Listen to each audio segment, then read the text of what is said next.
বউ, আমি মাধ্যমিক পরীক্ষা দিতে যাচ্ছি, আশীর্বাদ দাও।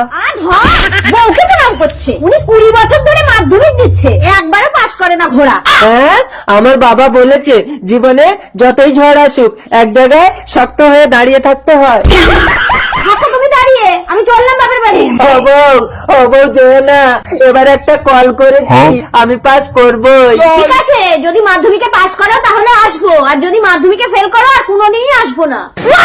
পাস না করতে পারলে বউ আর আসবে না। বইয়ের পাতা ছিঁড়ে নিয়ে গিয়ে দেখে দেখে সব লিখবো, জুতোর মধ্যে ঢুকিয়ে নিই, আর এটা প্যান্টের মধ্যে। এবারে আমি 100-র মধ্যে 150 নাম্বার তুলবো। যাই, পরীক্ষা দিয়ে আসি। বউ, ভালো পরীক্ষা দিয়েছি, ফার্স্ট হবো। তুমি বাড়ি চলো। কি পরীক্ষা দিয়েছো? বাংলা। এই তো, এই টুকলি দেখে আমি সব লিখেছি। বাংলা পরীক্ষায় ভূগোলের টুকলি লিখে এসেছো? এই যাও, বউ, একটু করবো, কি করবে? একটু প্রণাম করবো। তোমাকে মাধ্যমিক পরীক্ষা দিতে হবে না, একবারও পাস করো না। আরে মাস্টাররা আসলে মূর্খ, লেখাপড়া জানে না, আমার পরীক্ষার খাতা কাটিয়ে দেয়। বউ, চলো না, আমি জানলা দিয়ে প্রশ্ন বলবো, তুমি উত্তর বলে দেবে। ঠিক আছে, চলো। বউ, 4 পা বিশিষ্ট পশুর নাম কি? আরে তোমার নামটা আগে লেখো। ঠিক আছে, আমি একটা 4 পা বিশিষ্ট পশু। করবি না।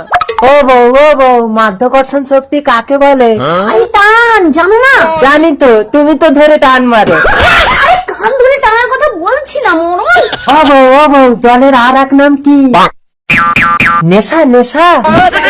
মদ। ঠিক আছে, লিখছি। জলের আর এক নাম দেখবি না, মদ। চলো, ভালো পরীক্ষা দিয়েছি, ফার্স্ট হবো।